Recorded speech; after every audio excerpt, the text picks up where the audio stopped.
up tonight. This Palestinian student wants to study in Regina, but Canadian visa rules have trapped her in Gaza. A Saskatoon company looks to breathe new life into the city's old bus barns. If I had to buy this in hardcover today, it would be probably like $700. And we meet a Saskatchewan man who has one of the largest known collections of hockey books. This is CBC Saskatchewan News.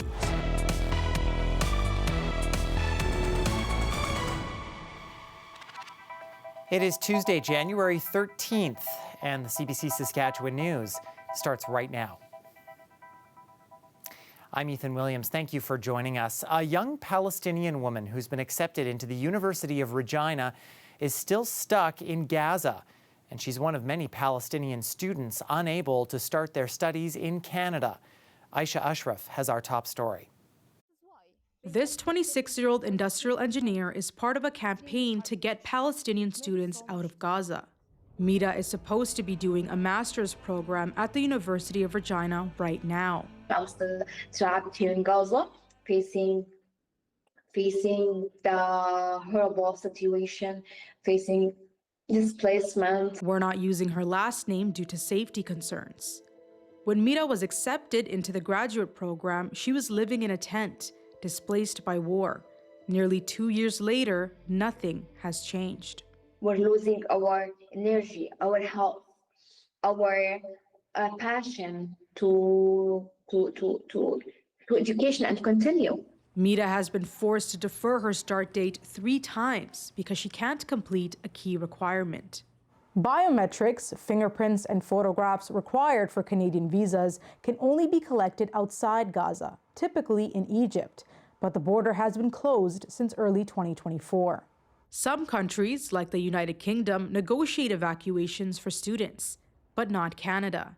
Advocates say Mita is one of more than 130 Palestinian students accepted into Canadian universities still unable to enter the country. Their lives are at risk. We've already had students, 2 students who passed away in an airstrike after securing their admissions.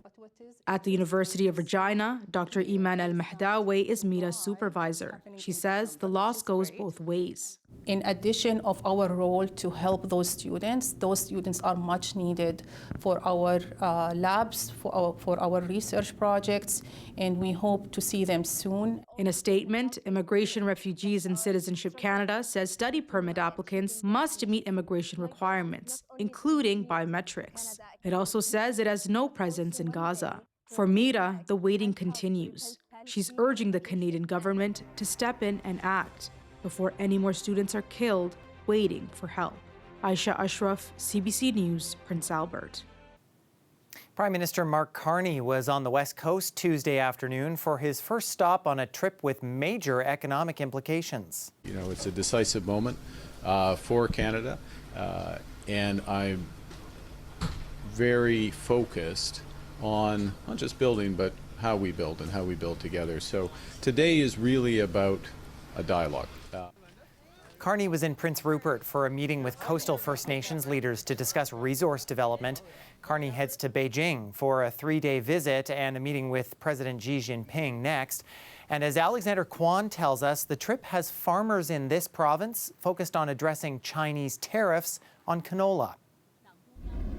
I think most producers are thinking it's about time that we've seen some action of the federal government.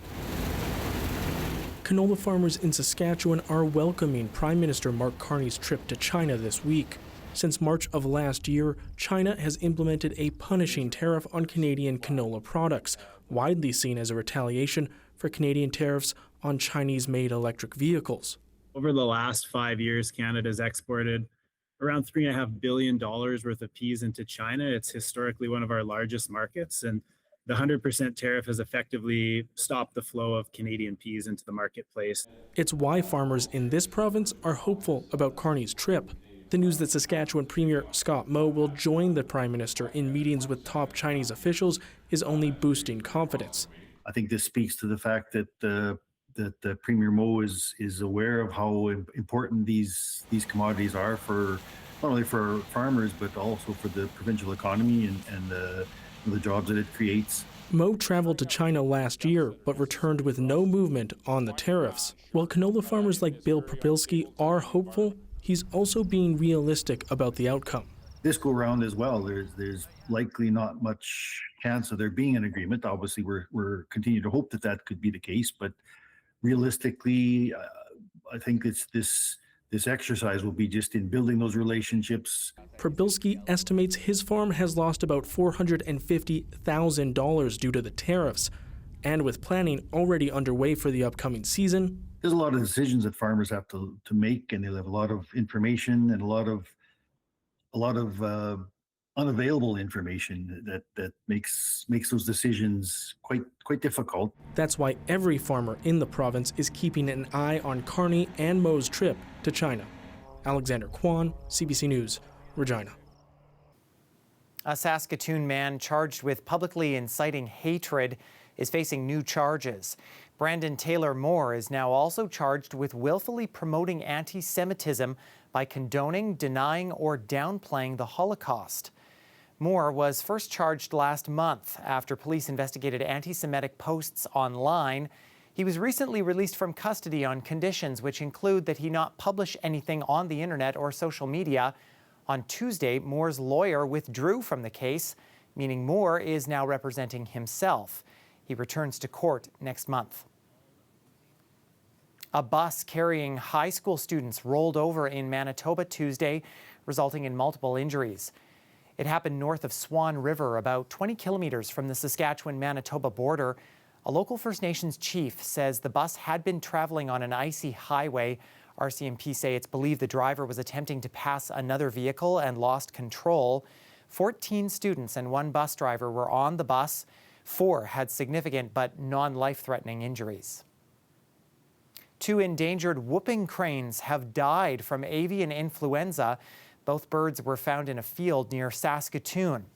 The first bird was found after its GPS monitor stopped moving. Scientists had been tracking the bird and its flock as it migrated south.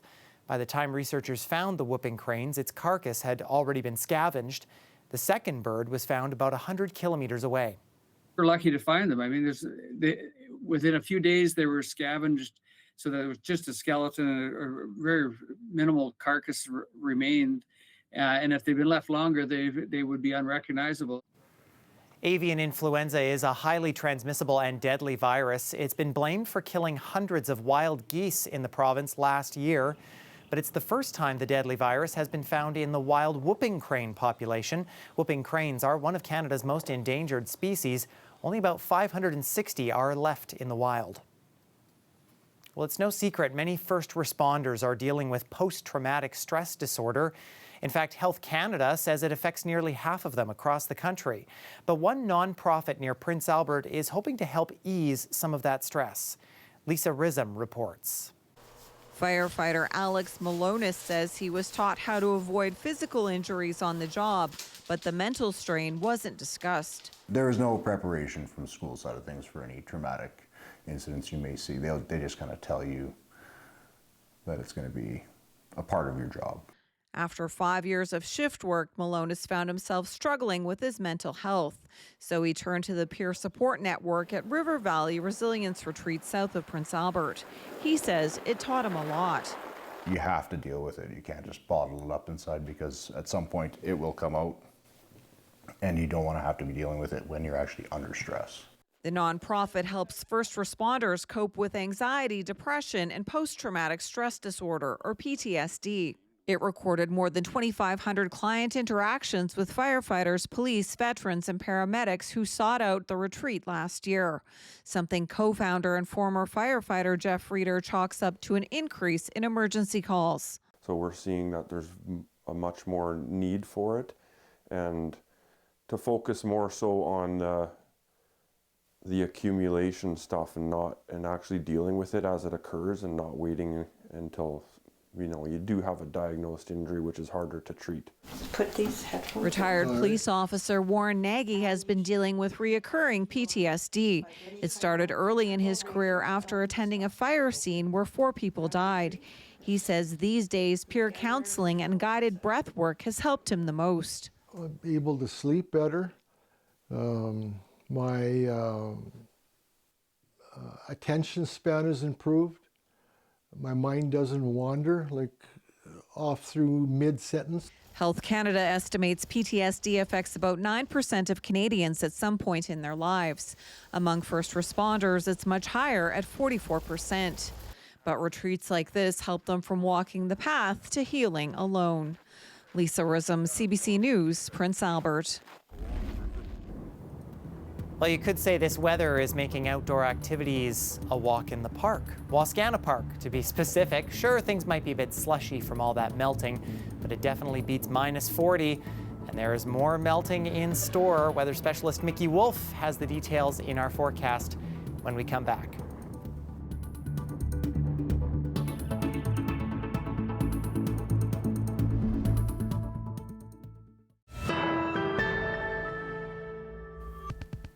Welcome back. An online hockey draft led a Regina man to become a hockey historian, and it also led to his impressive collection of hockey books, one of the largest collections anywhere. Kelly Provo has that story. So it's just super interesting read and very, very rare. If I had to buy this in hardcover today, it would be probably like $700, and I just probably wouldn't do that, so I'm lucky to have it. James Benish has about 1,200 hockey books. These books are filled with stories of some of the greatest names in the game's history. There are only 2 other private collections that are known to be larger, but that wasn't his goal. He says his collection was modest, mostly gifts from his family, until he started talking about hockey online and found people like him who study the game's history. And found something called the all-time draft, which is kind of like a competitive research project / hockey fantasy / history game where you all draft teams of the greatest players of all time, and you're constantly trying to outdo your competitors by finding better players, proving that they're better using passages from books and newspapers and whatever, and then you battle it out with them in a playoff format that's voted on. Called The Lives of Conn Smythe. It's not the first one written about him. That was around 2008. He remembers doing a lot of research, looking at books and scouring newspapers. I got into that and became very obsessed with winning that draft and wanting to get as much information together about my players as I could to prove that I had built the best team. And built a library, going into the multiple hundreds at that point, maybe about 300 of my own to 400. Then, another collector who served as a gold judge at the Montreal Forum died, and Benish bought his collection in the estate sale, hundreds of books. Next, he managed to get every issue of the Hockey News, many of them from another Regina man who was in his 80s. I didn't think that it was just going to come from somebody local, somebody so close I could just walk to their place. The Hockey News profiled Benish's collection, then accepted his offer to help with articles that ranked hockey's all-time greatest players. Then had him write articles in an issue about defunct NHL teams. And they referred to me as a historian in that issue, and I think that's probably when it became official and when I became known as one, you could say. Benish says he's only read about 25% of his collection so far, but he doesn't collect just to collect. What really drives me is I want to read these books, I want to learn things, and then I want to share those things with other people. I read more every night, so I do plan to get to the end of this during my lifetime. Kelly Provo, CBC News, Regina.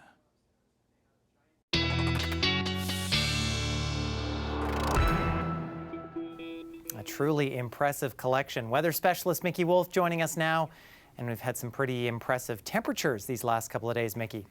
We definitely have, Ethan. We've seen some record temperature setting records across the province yesterday. Some very old temperature records were broken yesterday as well. Let's take a look. Some of these record-breaking highs. La Ronge saw a record of 7.3 for our temperature high yesterday, breaking the temperature set in 1928. So we're seeing very warm temperatures just around or above 5 degrees for January 12th across the province yesterday. And today was a warm one as well for Saskatchewan. Maple Creek seeing a high of 10 degrees, always a warmer one for Maple Creek. And across the south and central region, we saw those daytime highs hovering right near 5 degrees, and a bit of a windier one too. We just saw some gusting up to 40 kilometers an hour throughout the day today, and that's not the last we'll see of winds for the week. Our skies right now, we're seeing some partial clouds and a little bit of a mixed precipitation there. But let's take a look at what's in store for the next few days for Saskatchewan. We've got the high pressure system making its way out of the province.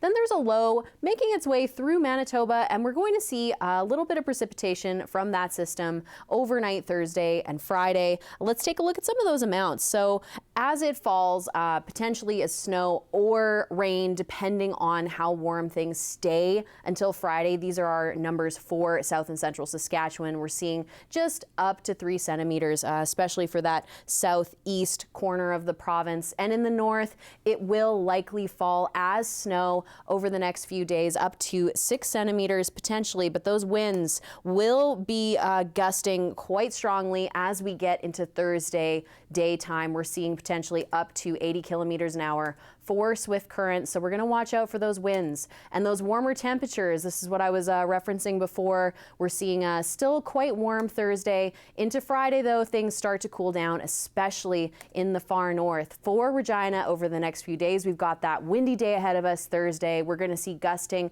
potentially in excess of 75 kilometers an hour. Still a breezy day Friday, and into that slow descent into colder temperatures over the weekend.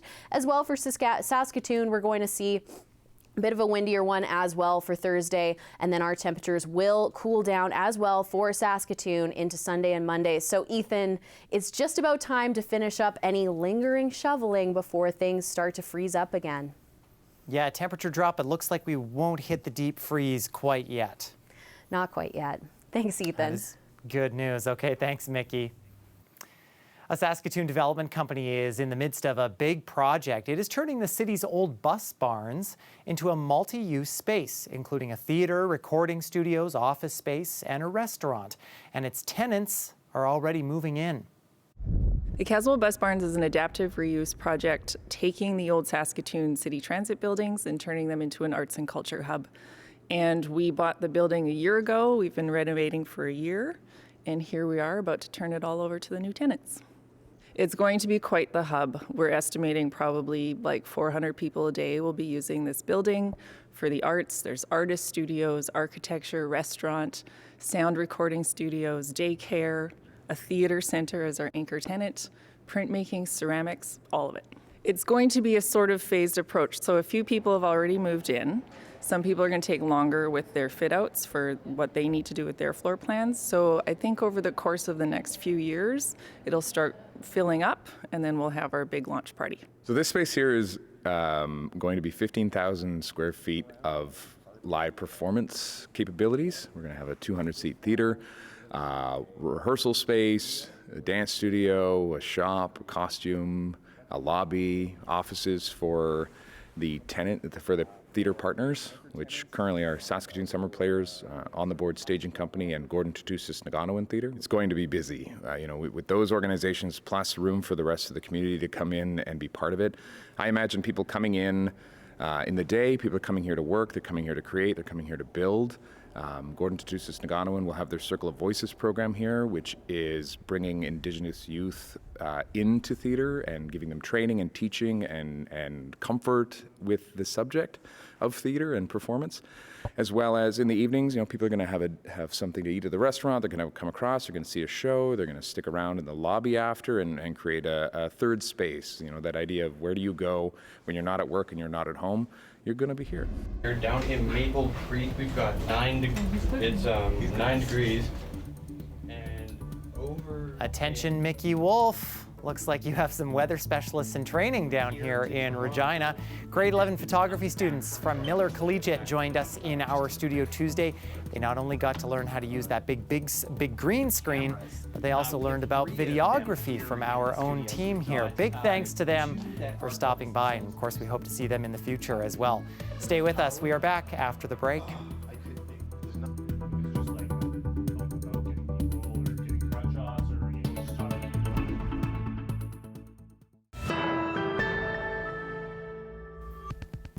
Well, many gifts were exchanged over the holidays, but likely none this unique or this Canadian. A man built a fully functioning Zamboni by hand for his community rink in Quebec. He surprised his neighbor with it, who's been making the rink for over a decade.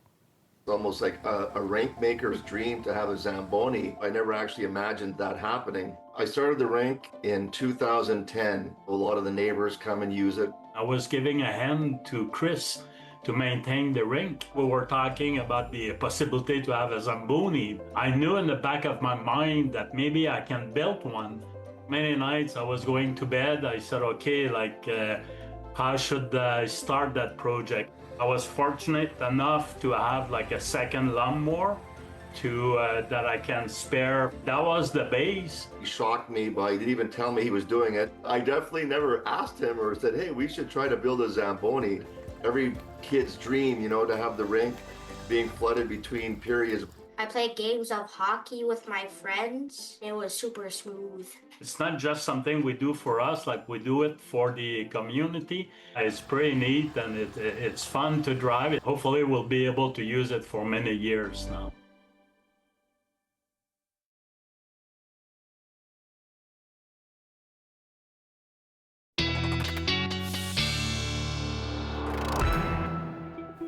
Not only does he have all the equipment, Mickey, he's got the sponsorship for it too. Pretty cool.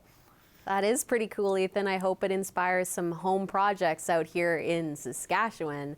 And hopefully we get some more outdoor rink-friendly weather across the province. Let's take a look at tonight's temperatures as we head into the evening hours. The province is looking pretty warm tonight. We're seeing things hovering near -4. We're going to be having a little bit of a warmer night, at least, across south and central Saskatchewan. Things will be dipping down to -7. That's about as cold as it'll get. And up in the north, we're seeing temperatures near -21 for that very far north area. But again, a warmer night for the Churchill region, and it'll be a warmer day tomorrow as well. We're seeing things heat up quite a bit for that western part of the Churchill region, potentially up to 7 degrees for La Loche. And it's much of the same in the south and central region tomorrow. We are seeing quite a bit of a warmer day as we get into the noon hours. So Ethan, it's a good day to enjoy a nice sunny walk on a lunch break. Sounds good. Thank you, Mickey. Thank you. And that is our news for this Tuesday. You can head to our website or subscribe to our YouTube channel for the latest news, or download the CBC News app on your smartphone or tablet. Thanks so much for watching.